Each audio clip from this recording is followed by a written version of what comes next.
Baik, selamat sore adik-adik mahasiswa dari program studi Teknik Lingkungan Fakultas Teknik Universitas Udayana. Hari ini Ibu akan menjelaskan tentang rencana pembelajaran semester dari mata kuliah Sistem Penyediaan Air. Untuk pertemuan, itu umumnya terdiri dari 16 pertemuan, di mana pertemuan ke-8 itu merupakan ujian tengah semester atau UTS, dan pertemuan ke-16 itu merupakan ujian akhir semester atau UAS. Berikut Ibu tampilkan untuk rencana pembelajaran semester yang akan kita pelajari di mata kuliah Sistem Penyediaan Air Minum. Nah, di sini ada beberapa CPL, yaitu ada CPL 1, di mana mampu menerapkan pengetahuan matematika dan ilmu pengetahuan alam serta teknologi informasi yang relevan dengan bidang teknik lingkungan. Lalu ada CPL 2, di mana mampu mendesain komponen, sistem, dan atau proses dalam bidang teknik lingkungan yang layak diimplementasikan untuk memenuhi kebutuhan yang ditentukan. Lalu ada CPL 4, di mana mampu mengidentifikasi, merumuskan, menganalisis, dan menyelesaikan permasalahan dalam bidang teknik lingkungan. Lalu selanjutnya ada CPL 5, yaitu mampu menggunakan metode, keterampilan, dan peralatan modern yang diperlukan dalam bidang teknik lingkungan. Selanjutnya ada CPL 7, di mana mampu merencanakan, menyelesaikan, mengevaluasi tugas yang diberikan berdasarkan hasil analisis, informasi, dan data. Nah, selanjutnya ada CPL 8, di mana mampu bekerja sama dalam tim dalam berbagai disiplin dan budaya. Selanjutnya, di sini ada beberapa CPMK, yaitu CPMK 1, CPMK 2, CPMK 4, CPMK 5, CPMK 7, dan CPMK 8. Di mana dalam bahan kajian ini, dalam RPS ini, yang pertama akan dibahas yaitu pendahuluan tentang RPS SPAM. Yang kedua yaitu aspek keempat, permasalahan dan kebutuhan akan SPAM. Yang ketiga yaitu standar kebutuhan air minum dan kebutuhan unit SPAM. Yang keempat adanya kriteria perencanaan SPAM dan menghitung proyeksi kebutuhan air. Lalu yang kelima yaitu keperluan data dan menghitung kapasitas SPAM. Selanjutnya ada pemilihan pipa, bangunan pelengkap, sistem distribusi, dan program Waternet atau EVANET. Dan yang ketujuh yaitu kita akan merencanakan SPAM itu sendiri. Nah, untuk di minggu pertama kita akan mempelajari mengenai pendahuluan, di mana pendahuluan ini adalah konsep tentang sistem penyediaan air minum. Lalu di minggu kedua dan ketiga ada aspek keempat, permasalahan dan kebutuhan akan SPAM. Nanti biasanya akan diberikan tugas, yaitu tugas mandiri dan tugas kelompok. Lalu untuk di minggu kelima dan keempat, di situ kita akan pelajari tentang standar kebutuhan air minum dan kebutuhan akan unit SPAM. Di minggu keenam, kita akan mempelajari tentang kriteria perencanaan SPAM dan menghitung proyeksi kebutuhan air. Nah, selanjutnya di minggu ketujuh, kita akan membahas tentang keperluan data dan menghitung kapasitas SPAM. Lalu di minggu ke-8 kita akan melaksanakan ujian tengah semester, di mana ujian tengah semester ini adalah yang biasanya akan dikeluarkan yaitu pemahaman-pemahaman terkait dengan hal-hal umum mengenai SPAM maupun materi-materi yang kita pelajari sebelum pertemuan ke-8 ini. Nah, selanjutnya di minggu ke-9 dan minggu ke-10 akan belajar tentang pemilihan pipa, bangunan pelengkap sistem distribusi dan program Waternet atau EVANET. Dan Ibu biasanya sudah memberikan video tutorialnya. Jadi video tutorialnya bisa disimak pada link yang sudah Ibu berikan. Seperti itu. Nah, untuk di pertemuan ke-11 dan hingga ke-14, kita akan merencanakan SPAM, di mana dalam mata kuliah SPAM ini sendiri biasanya akan diberikan tugas besar, yaitu tugas besar ini akan menganalisis kemampuan dari adik-adik mahasiswa maupun mahasiswi dalam merencanakan sistem penyediaan air minum. Nah, di minggu ke-15 tugas yang Ibu berikan harus sudah dikumpulkan, di mana mahasiswa juga akan mempresentasikan dari tugas PAM. Dan minggu ke-16 yaitu akan pelaksanaan ujian akhir semester. Berikut daftar pustaka yang dapat adik-adik mahasiswa akses untuk pembelajaran dari sistem penyediaan air minum. Dan berikut adalah contoh dari penilaian. Kalau kita lihat di mana tugas itu yaitu bobotnya 40%, kuis 20%, UTS 20%, dan UAS 20%. Nah, berikut adalah grade untuk penilaian. Jadi, Ibu harapkan adik-adik mahasiswa dapat menyelesaikan tugas dengan sebaik-baiknya dan menjawab soal UTS dan UAS dengan sebaik-baiknya. Sekian yang dapat Ibu sampaikan. Terima kasih atas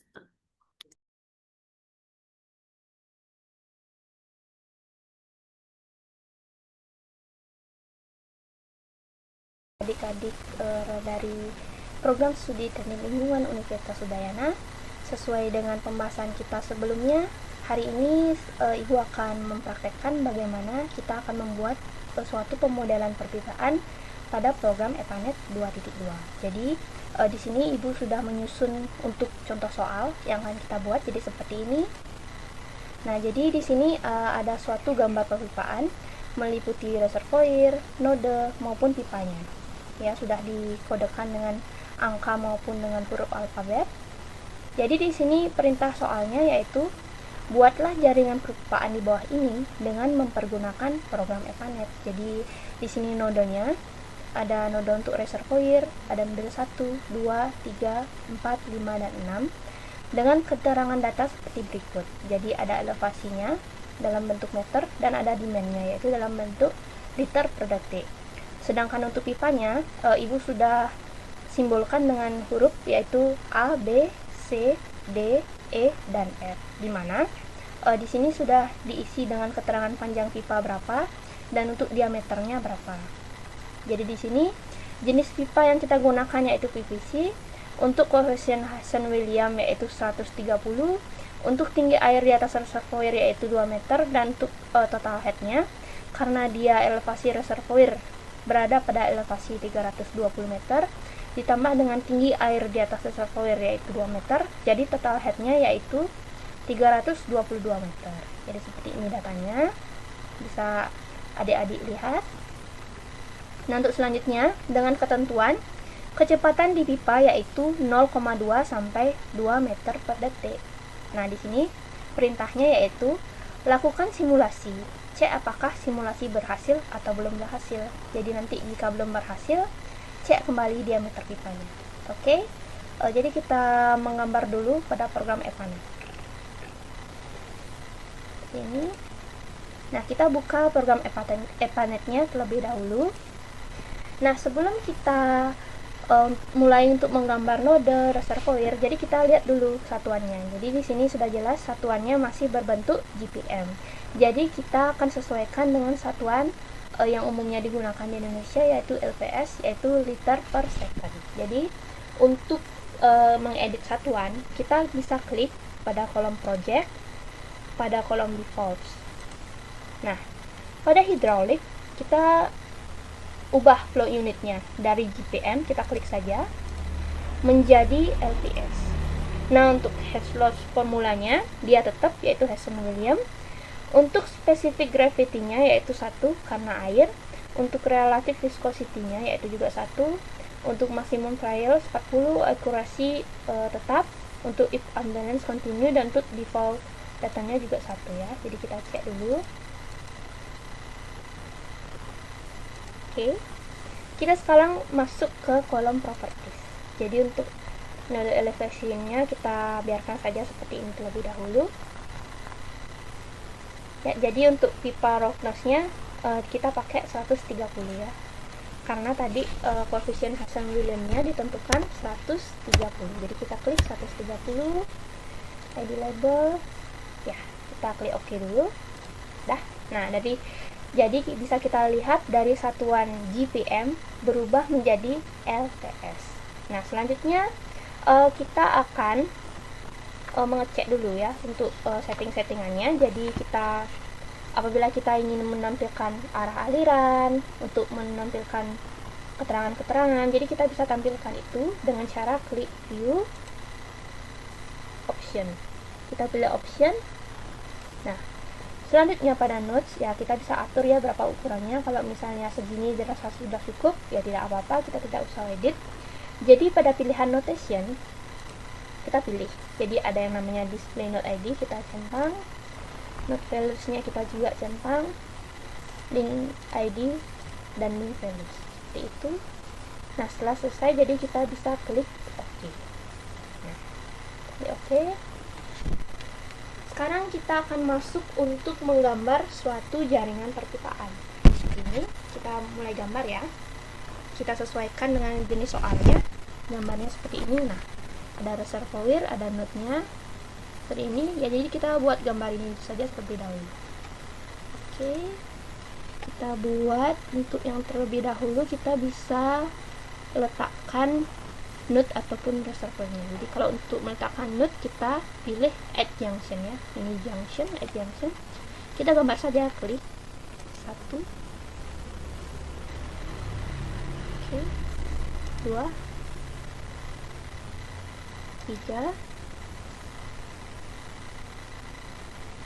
4, 5, dan 6 ya, seperti ini ya. Kita klik tanda panah ya untuk menggambar bagian yang lain. Jadi sekarang kita masukkan untuk reservoirnya, kita klik add reservoir. Nah, kita taruh di sini reservoir. Oke, jadi kita klik setiap kita setelah selesai menggambar objek ya, jangan lupa ya untuk klik ini. Jadi untuk kita tidak menduplikat objek yang kita buat. Misalnya kalau tadi ibu tidak mengklik ini, jadi yang di sini bukan kolom reservoir yang muncul, malah kolom nodenya, seperti itu. Nah, kita sekarang menggambar jaringan perpipaan. Kita klik ini ya, add pipe. Jadi di sini kita tarik garisnya. Oke. Nah, klik kanan ya kalau sudah selesai gambar. Ya, kita klik lagi.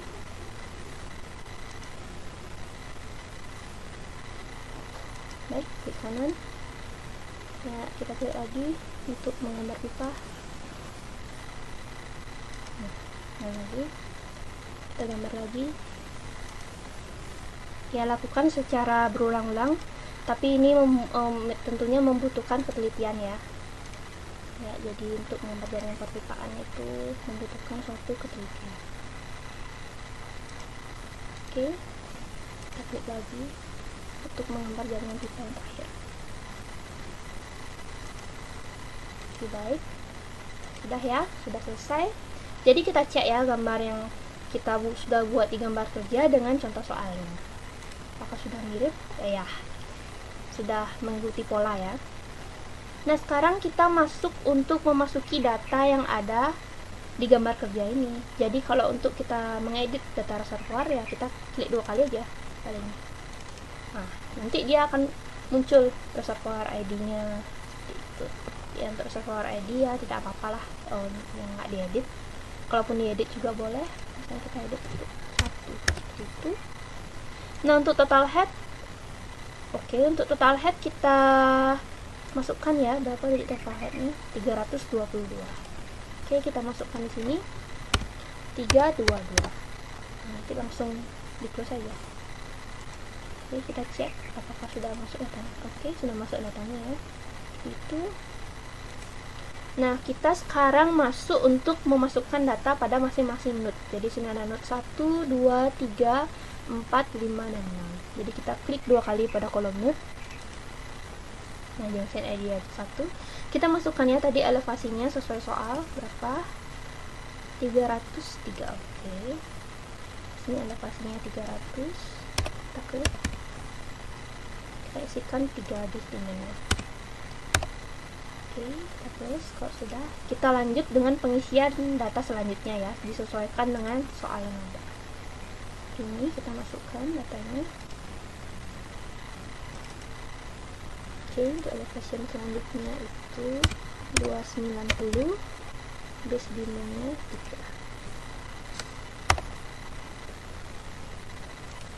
3. Nomor 3, kita masukkan datanya. Untuk elevasinya yaitu 280. Untuk base dimennya itu 1. Oke. Untuk node nomor 4 kita masukkan datanya. Untuk elevationnya dia 275. Untuk base dimennya yaitu 4. Oke. Selanjutnya node nomor 5 kita masukkan datanya. Elevationnya yaitu 270. Untuk base dimennya yaitu 6.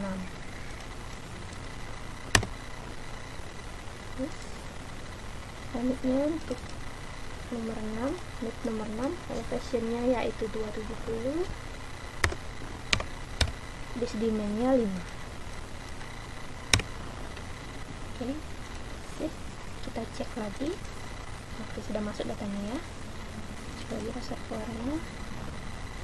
Oke, sudah masuk. Nah, jadi di sini kalau misalnya merasa nutnya kecil, kita bisa besarkan juga ya nutnya dia. View option nut. Nah, ukuran size nya kita bisa perbesar. Oke ya, jadi kelihatannya ukuran size dari nutnya kita sudah perbesar. Nah, selanjutnya kita mengisi data dari perpipaan. Nah, data pipa itu kita sesuaikan dengan soal. Nah, ini ya, jadi pipa A diisi panjangnya berapa dengan diameter berapa. Itu kita lanjut untuk mengisi data pipa, kita klik 2 kali saja. Nah, untuk panjangnya pada pipa A, nah kita ubah ya pipa ID nya pipa A, panjangnya yaitu 400, diameternya kita masukkan sesuai soal awal yaitu 90. Oke, kita lanjut mengisi pipa selanjutnya. Ini kita ubah yang B dengan panjang yaitu 600 dan diameternya 90. Oke, kita lanjut ya, kita ubah dengan C, kita ambil pipa C, panjangnya 500 dan diameternya 75 mm. Oke, lanjut lagi untuk D, kita ubah pipa D untuk panjangnya yaitu 500 dan untuk diameternya yaitu 90.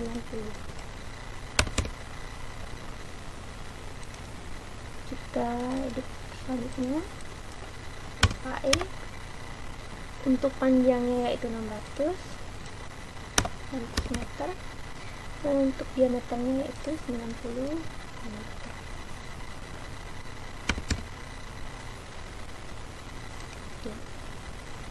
Edit pipa yang terakhir yaitu pipa F dengan panjang 500 dan diameternya 75. Oke. Nah, setelah mengisi data, kita lihat soalnya. Oke, lakukan simulasi. Cek apakah simulasi berhasil atau belum berhasil. Oke, kita lakukan simulasi dulu apakah ini data tersebut sudah berhasil untuk disimulasikan atau belum. Caranya untuk melakukan simulasi yaitu kita klik tombol run. Jadi yang tombol berbentuk kilatan itu ya. Kita klik run. Nah, di sini ada warning message, we generated see status report for detail. Oke. Jadi apa yang menyebabkan simulasi ini berhasil kita lihat dulu. Nah, jadi di sini ada peringatan bahwa negative pressure. Jadi ada semacam kehilangan tekanan ya. Oke, kita lihat untuk caranya mengecek, kita lihat map. Biasanya ini pada flow. Pada link kita klik. Nah, di sini ya dilihat bahwa flow ini itu seperti ini. Jadi ini maksudnya dia membutuhkan suatu aliran sebesar 22 lps liter per second. Jadi kita sudah ketahui debitnya seperti ini. Nah, sekarang langkah yang akan kita lakukan yaitu kita mengedit diameter pipanya. Mengapa? Karena seperti yang kita ketahui bahwa rumus dari debit Q adalah kecepatan dikalikan dengan luas menampang. Jadi bagaimana sih kita untuk menentukan diameter pipa? Nah, Ibu sudah rangkum caranya seperti ini. Oke, kita masuk ke slide selanjutnya. Dimana cara menghitung diameter pipa, kita memakai rumus kontinuitas, yaitu debit sama dengan kecepatan dikalikan dengan luas menampang. Jadi diketahui misalnya Q di sini, ya, Q pada pipa A yaitu 22 liter per second. Nah, 22 liter per detik. V-nya yaitu 1 meter per detik. Dengan A yaitu karena luas penampangnya yaitu lingkaran, kita masukkan rumus lingkaran yaitu 1/4 dikalikan dengan V kali D kuadrat. Jadi V-nya 3,14. Nah, cara yang pertama yaitu kita mengubah 22 liter per detik menjadi meter kubik per detik. Caranya yaitu 22 dibagi dengan 1000. Ya, dari liter menjadi meter kubik dia bagi 1000.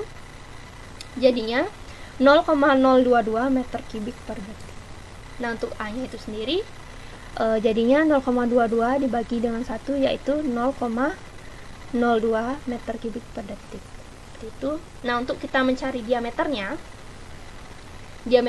karena seperempat kali V D kuadrat, kita mencari diameter ini jadi 4 dikalikan dengan A dibagi dengan V pangkat setengah ya, karena kita membalikkan, jadi pangkatnya itu dibalik jadi pangkat setengah.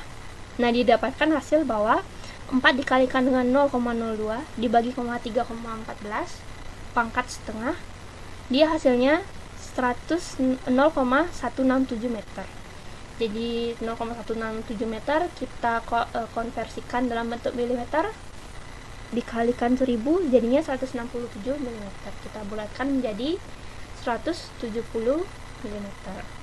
Jadi lakukan perhitungan segmen pipa lainnya dengan cara yang sama ya, untuk mengubah diameter pipa. Jadi kalau diameter yang digunakan dalam soal ini tidak memenuhi simulasi, kita ubah dengan menggunakan rumus seperti ini.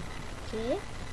Jadi setelah dilakukan perhitungan, didapatkan hasil seperti berikut. Jadi pipa A dengan panjang 400 meter, dia diameternya 170. Nah, begitu juga dengan pipa B, C, D, E, dan F. Jadi setelah dilakukan perhitungan menggunakan rumus kontinuitas, didapatkan diameter pipa seperti ini. Nah, kita masukkan saja datanya sekarang. Kita cek apakah diameter pipa yang telah kita hitung akan berhasil dalam simulasi. Kita cek, kita edit ya. Oke, jadi tadi yang diameternya 90 kita ubah menjadi 170, kita ubah. Oke, pipa B juga kita ubah diameternya setelah dilakukan perhitungan, kita akan hasil 160 mm. Untuk pipa C kita ubah menjadi 40. Pipa D kita ubah menjadi 140.